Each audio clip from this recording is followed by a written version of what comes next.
નમસ્કાર વિદ્યાર્થી મિત્રો, સ્વાગત છે આપનું મારી ચેનલ એચએસ ટ્યુટોરિયલમાં। આજે આપણે સ્વાધ્યાય 4.1 દાખલા નંબર 1 ના દાખલાઓની ચર્ચા કરીશું। આશા કરું છું કે મારા દ્વારા જેટલા પણ વિડીયોઝ મૂકવામાં આવે છે એ તમને ખૂબ ઉપયોગી નીવડ્યા છે અને એની મદદથી તમે સરળતાથી ગણિત શીખી શકતા હશો। તો દરેક મિત્રો તમારા પ્રતિભાવો કોમેન્ટ્સમાં આપવાનું ભૂલતા નહીં। કોમેન્ટ્સ ખાસ કરજો, જેથી કરીને મને ખ્યાલ આવે કે તમને વિડીયોમાં સમજ પડી છે કે નહીં અને કેવા લાગે છે વિડીયો, એ પણ કોમેન્ટ્સની અંદર જરૂરથી જણાવજો। અન્ય કોઈ માહિતી જોઈતી હોય તમારે તો એ પણ કોમેન્ટની અંદર જણાવજો અને વિડીયોને લાઈક કરી ચેનલને સબસ્ક્રાઇબ કરવાનું બાકી હોય તો સબસ્ક્રાઇબ કરવાનું ભૂલતા નહીં, તેમજ વિડીયોને બીજા મિત્રો સાથે શેર પણ કરતા રહેજો। હવે મિત્રો વાત કરીએ સ્વાધ્યાય 4.1 દાખલા નંબર 1। તો અહીં આપણને શું કહેવામાં આવે છે કે આપણને જુદા જુદા સમીકરણ આપે છે, કહ્યું છે કે એનું સાદું રૂપ આપો અને એના દ્વારા જે છેલ્લું સમીકરણ બને છે દ્વિઘાત સમીકરણ છે કે એવું નહીં એવું નક્કી કરો। તો આપણે આ બધા સમીકરણના શોર્ટમાં સાદુરૂપ આપવાનું છે। એટલે બેઝિકલી આ જે છે શેના માટે છે, આખો દાખલો જે છે એના અંદર તમને જુદા જુદા જે દાખલા આપવામાં આવે છે પહેલા દાખલામાં, એ શેના માટે છે કે ભાઈ તમે પ્રેક્ટિસ કરો, ભાઈ સાદુરૂપ આપતા શીખો, સાદુરૂપની પ્રેક્ટિસ કરો કે જે 9માં પણ તમે વિસ્તરણ વાળા પ્રકરણની અંદર, અવયવો વાળા પ્રકરણની અંદર શીખીને આવે છે, બરાબર। તો એનું ખાલી રિવિઝન થઈ જાય, તમારી પ્રેક્ટિસ થઈ જાય, તમને સાદુરૂપ ઉપર પાછી પકડાઈ જાય, બધા સાદુરૂપમાં ખ્યાલ આવી જાય। એટલે અહીંયા તમને જુદા જુદા સમીકરણો આપ્યા છે જેની અંદર તમારે અલગ અલગ રીતે સાદુરૂપ આપવાના થાય અને કેટલાક વિસ્તરણ સૂત્રોની સમજ પણ હોવી જોઈએ। તો એની મદદથી તમે આના સરળતાથી સાદુરૂપ આપી શકશો। અને સાદુરૂપ આપ્યા પછી જે લાસ્ટ સમીકરણ બને તો એ તમારે ક્યાં છે કે દ્વિઘાત સમીકરણ છે કે નહીં, તો કઈ નહીં, આપણે સમીકરણ છેલ્લું જોવાનું, એ સમીકરણની ઘાત 2 હોય। હવે ઘાતમાં આપણે બહુપદીમાં વાત કરી હતી કે ભાઈ સમીકરણની જે સૌથી મોટામાં મોટી ઘાત હોય એને સમીકરણની ઘાત કહેવાય। તો જો સમીકરણની ઘાત 2 હોય તો એ દ્વિઘાત સમીકરણ છે। 2 થી નાની કે 2 થી મોટી હોય સમીકરણની ઘાત તો એ દ્વિઘાત સમીકરણ નથી। તો આપણે સિમ્પલ એટલો જ જવાબ આપવાનો છે દરેકનું સાદુરૂપ આપ્યા પછી કે ભાઈ દ્વિઘાત સમીકરણ છે કે દ્વિઘાત સમીકરણ નથી। ખ્યાલ આવી ગયો મિત્રો? તો આના મદદથી શોર્ટમાં બેઝિકલી આ દાખલો જે છે સાદુરૂપની પ્રેક્ટિસ કરવા માટે આપેલો છે। તો દરેકે જાતે ફાવતું હોય જાતે સોલ્વ કરવાનું, ના ફાવતું હોય તો સૂત્રો આની અંદર હું અમુક જે કામમાં આવ્યા હશે એ કહેતો રહીશ, તો એ પણ જોઈ લેજો અને સાથે સાથે સાદુરૂપ આપતા રહેજો, અથવા તો એકવાર વિડીયો જોઈને પછી બધા દાખલા જાતે સાદુરૂપ આપીને સોલ્વ કરવાનો પ્રયત્ન કરજો। એટલે જેથી કરીને તમારો સારો મહાવરો થઈ જશે, સારી પ્રેક્ટિસ થઈ જશે, તમે સરળતાથી બધા દાખલાના જવાબ આપી શકશો। શરૂ કરીએ મિત્રો આજનો વિડીયો। દાખલા નંબર 1 નો પહેલો દાખલો। અહીં x વત્તા 1 નો વર્ગ એટલે કે વિસ્તરણ સૂત્રનું સાદુરૂપ, તો એના માટે આપણે બે સૂત્રો જાણતા હતા, a વત્તા b નો વર્ગ। તો પ્લસ વાળું સમીકરણ હોય એનું સાદુરૂપ શું થાય, a સ્ક્વેર વત્તા 2ab વત્તા b સ્ક્વેર। 9માં સૂત્ર આવી ગયા છે છતાંય અહીં આવ્યું છે તો ફરીથી તમને એકવાર લખાવી દઉં। અને જો માઇનસ હોય તો a માઇનસ b નો વર્ગ, તો એનું સૂત્ર શું થાય, a સ્ક્વેર માઇનસ 2ab વત્તા b નો વર્ગ। તો આ બંને સૂત્રો મિત્રો નોંધી લેજો કે જો પ્લસ હોય તો a સ્ક્વેર વત્તા 2ab વત્તા b સ્ક્વેર, જો માઇનસ હોય આ રીતે અને એનો કૌંસની બહાર વર્ગ હોય તો a નો વર્ગ માઇનસ 2ab માઇનસ a નો વર્ગ માઇનસ 2ab પ્લસ b નો વર્ગ। આ રીતે એના વિસ્તરણના સાદુરૂપ આપવાના થશે। તો આ બંને સૂત્રો પણ તમને ખ્યાલ ના હોય તો નોંધી લેજો, તો કે ખ્યાલ હશે જ, કદાચ 9માં આવી ગયા છે એટલે। તો હવે આનું સાદુરૂપ આપીએ a વત્તા b ના વર્ગ પ્રમાણે, તો a નો વર્ગ વત્તા 2 × 2 × x એટલે 2ab એટલે 2x પ્લસ b નો વર્ગ એટલે x નો વર્ગ 1, 2 અંદર ગુણીએ તો 2x પ્લસ માઇનસ માઇનસ 3 × 2 = 6। બધું ડાબી બાજુ ખસેડીએ। એવું ના કરવું હોય તો જો બંને બાજુ મિત્રો કોઈ પદ સમાન હોય અને એની નિશાની પણ સમાન હોય તો એ પદ સીધે સીધું ઉડી જશે। કેમ કે ભાઈ અહીંયા પ્લસ 2x છે, અહીંયા પ્લસ 2x, આ 2x હું આ બાજુ લાવીશ તો શું થશે, માઇનસ 2x થઈ જશે। તો પ્લસ 2x માઇનસ 2x જતા રહેશે। એટલે જો બંને બરાબરની બંને તરફ કોઈ પદ સમાન હોય એક્ઝેક્ટ અને નિશાની પણ બંનેની સમાન હોય તો એ બંને પદ ઉડાડી શકાય। તો અહીંયા 2x 2x જતા રહેશે, 6 આ બાજુ ખસેડીએ તો x વર્ગ વત્તા 1 માઇનસ 6 હતા તો પ્લસ 6 બરાબર 0। સાદુરૂપ આપીએ તો x વર્ગ પ્લસ 6 ને કેટલા થઈ ગયા, 7 બરાબર 0। તો આ થઈ ગયું આપણું ફાઇનલ સમીકરણ। હવે તમે કહો બે દ્વિઘાત સમીકરણ છે કે નહીં? દ્વિઘાત સમીકરણ છે। કેમ કે આપણે દ્વિઘાત સમીકરણની વ્યાખ્યામાં શું આવે કે વર્ગ વાળું, બે ઘાત વાળું પદ હાજર હોવું જોઈએ। ભલે x વાળું પદ હાજર નથી તો એનાથી કોઈ ફરક પડતો નથી। સમીકરણની ઘાત 2 હોય તો એને દ્વિઘાત સમીકરણ કહેવાય અને આ સમીકરણની ઘાત 2 છે તો એ દ્વિઘાત સમીકરણ છે। ચલો બીજા દાખલાનું સાદુરૂપ આપીએ। x વર્ગ માઇનસ 2x આ -2 અહીંયા ગુણીએ તો પ્લસ માઇનસ -3 દુ 6 અને અહીંયા માઇનસ માઇનસ નો ગુણાકાર એટલે -2 -x એટલે માઇનસ માઇનસ શું થઈ જશે પ્લસ 2x. હવે જો અહીંયા 2x તો છે પણ આ -2x છે આ પ્લસ 2x છે તો એને ઉડાડી શકાય નહીં. બરાબર, બધું આ બાજુ ખસેડીએ તો x² -2x પ્લસ 6 -2x બરાબર 0. આ બંને પર ડાબી બાજુ ખસેડાય તો માઇનસ હતું એ પ્લસ થઈ ગયું, પ્લસ હતું એ માઇનસ થઈ ગયું. સાદરૂપ આપીએ તો x² -2x ભેગા થઈને શું થઈ જાય -4x વત્તા 6 બરાબર 0. જો બંને પદ માઇનસ હોય તો થાય સરવાળો પણ નિશાની શું રહેશે મિત્રો માઇનસ. તો આ મળી ગયું આપણું સમીકરણ. તો અહીંયા પણ સમીકરણની ઘાત કેટલી છે 2 તો મતલબ દ્વિઘાત સમીકરણ છે. ત્રીજાનું સાદરૂપ આપીએ 2 કૌંસ વાળા દાખલા. આવા પણ નવમામાં તમે સાદરૂપ આપી દે તો શું કરવાનું, પહેલા એક ચલ ને બંને સાથે ગુણો મતલબ x નો x સાથે ગુણાકાર, પછી x નો x સાથે ગુણાકાર, પછી -2 નો x સાથે ગુણાકાર અને -2 નો x સાથે ગુણાકાર. તો પહેલા કરીએ x ગુણ્યા x એટલે x નો વર્ગ, પછી x નો આની સાથે તો 1 ગુણ્યા x એટલે 1x એટલે x, -2 નો આની સાથે તો -2 ગુણ્યા x એટલે -2x, -2 ગુણ્યા 1 એટલે પ્લસ માઇનસ માઇનસ અને 2 એકા 2. એ જ રીતે આનું સાદરૂપ x ગુણ્યા x એટલે x નો વર્ગ, x ગુણ્યા 3 એટલે 3x, -1 ગુણ્યા x એટલે -1x અને -1 પ્લસ 3 આ બંનેનું 3 એકા 3 પણ પ્લસ માઇનસ ભેગું થઈને માઇનસ. સાદરૂપ આપીએ તો બંને બાજુ કોઈ સમાન પદ દેખાય છે, હા x નો વર્ગ, અહીંયા પણ x નો વર્ગ બરાબર.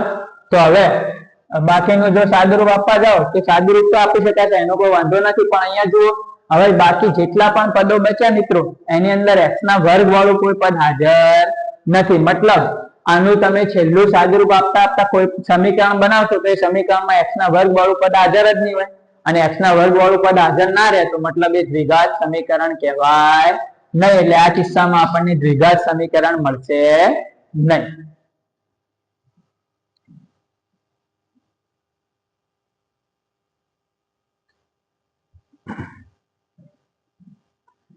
શરૂ કરીએ મિત્રો આગળના દાખલા. એમાં સાદરૂપ આપીને જોઈ જોઈએ કે ભાઈ દ્વિઘાત સમીકરણ છે કે નહીં.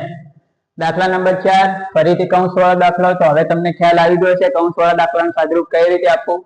પહેલા x ગુણ્યા 2x એટલે 2x નો વર્ગ, પછી x ગુણ્યા 1 એટલે x માઇનસ પ્લસ બે સંખ્યાઓ 3 દુ 6x અને પ્લસ માઇનસ ભેગું થઈને માઇનસ, 3 એકા 3 પ્લસ માઇનસ ભેગું થઈને માઇનસ બરાબર. આ x અંદર ગુણાશે તો x ગુણ્યા x એટલે શું થયું x નો વર્ગ અને વત્તા 5 ગુણ્યા x એટલે 5x. બધું ડાબી બાજુ ખસેડી દઈએ તો 2x નો વર્ગ વત્તા x, આ બંનેનું ભેગું સાદરૂપ આપીએ તો પ્લસ x માઇનસ 6x એટલે 6 માંથી 1 ગયા તો કેટલા રહ્યા 5. નિશાની મોટાની નિશાની મોટી માઇનસ હતી તો માઇનસ, તો આ બંને ભેગું થઈને શું રહ્યું -5x -3 આ x² -5x બરાબર 0 બરાબર. x² જમણી બાજુથી ડાબી બાજુ આવી માઇનસ થઈ ગયા, આ પણ ડાબી બાજુ ગયું તો માઇનસ થઈ ગયું.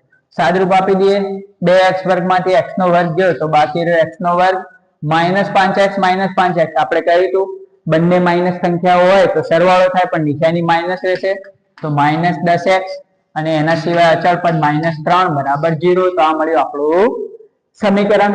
સમીકરણની ઘાત કેટલી છે 2 તો મતલબ દ્વિઘાત સમીકરણ છે. ફરીથી એવો જ કૌંસ વાળો દાખલો.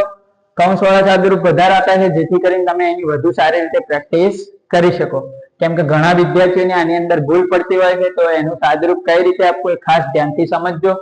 પહેલા 2x નો આની સાથે ગુણાકાર તો 2x ગુણ્યા x એટલે 2x નો વર્ગ, પછી 2x નો અહીંયા 3 સાથે ગુણાકાર તો 3 દુ 6x, આ પ્લસ હતું આ માઇનસ હતું એટલે પ્લસ માઇનસ ગુણાકારમાં શું થાય માઇનસ.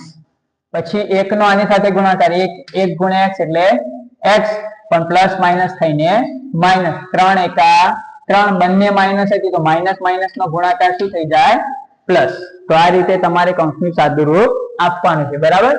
ના ખ્યાલ હોય તો વિડીયો એકવાર ફરીથી ચલાવીને ફરીથી એને સમજવાનો પ્રયત્ન કરીને એકવાર સમજીને જાતે ગણવાનો પ્રયત્ન કરજો એટલે સારી રીતે ખ્યાલ આવી જશે.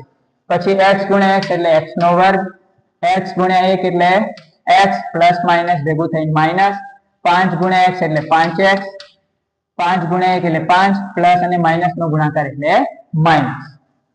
હવે સાદુરૂપ આપી દઈએ 2x નો વર્ગ માઇનસ 6x માઇનસ x એટલે માઇનસ 7x વત્તા 3 અહીંયા x નો વર્ગ પ્લસ માઇનસ એટલે 5 માંથી 1 x ગયા તો કેટલા રહ્યા 4x માઇનસ 5. બધું ડાબી બાજુ લાવીએ તો 2x નો વર્ગ માઇનસ 7x વત્તા 3 માઇનસ x નો વર્ગ માઇનસ 4x વત્તા 5 બરાબર 0. આ બધું જમણી બાજુથી ડાબી બાજુ ખસેડો એટલે જે પ્લસ હશે માઇનસ થઈ જશે, માઇનસ હશે પ્લસ થઈ જશે. બરાબર 2x વર્ગ માંથી x નો વર્ગ ગયો તો શું રહ્યું x નો વર્ગ બાકી રહ્યો માઇનસ 7x માઇનસ 4x એટલે માઇનસ 11x અને 5 ને 3 8 બરાબર 0. જો વર્ગ વાળા પદનું સાદુરૂપ આપ્યું પછી x વાળા પદનું સાદુરૂપ અને પછી અચળ પદ તો આ મળી ગયું આપણને સમીકરણ. હવે બોલો આ સમીકરણની ઘાત કેટલી છે 2. મોટામાં મોટી ઘાત 2 મતલબ દ્વિઘાત સમીકરણ છે. ક્લિયર? હવે તમને સાદુરૂપ સારી રીતે સમજ આવી ગયા છે. બરાબર. હવે જો પાછું વિસ્તરણ સૂત્ર આવ્યું a ઓછા b નો વર્ગ હમણાં જ આપણે પહેલા જ લખાયું પહેલા દાખલા પહેલા તો શું થાય a નો વર્ગ એટલે x નો વર્ગ માઇનસ તો પહેલી વખત માઇનસ 2ab એટલે 2 ગુણ્યા પહેલી સંખ્યા ગુણ્યા બીજી સંખ્યા એટલે 2 દુ 4x વત્તા b નો વર્ગ એટલે 2 નો વર્ગ 4. હવે જો અહીંયા x વર્ગ બંનેની નિશાની સરખી હતી તો જતા રહે તો એનો અર્થ એ થયો કે હવે બાકી બચેલાનું ગમે તેમ સાદુરૂપ આપીશું અંદર x ના વર્ગ વાળું પદ હાજર નથી અને x ના વર્ગ વાળું પદ હાજર નહીં હોય તો એને દ્વિઘાત બહુપદી કહેવાય નહીં. મતલબ છઠ્ઠા નંબરના દાખલામાં દ્વિઘાત બહુપદી મળશે નહીં.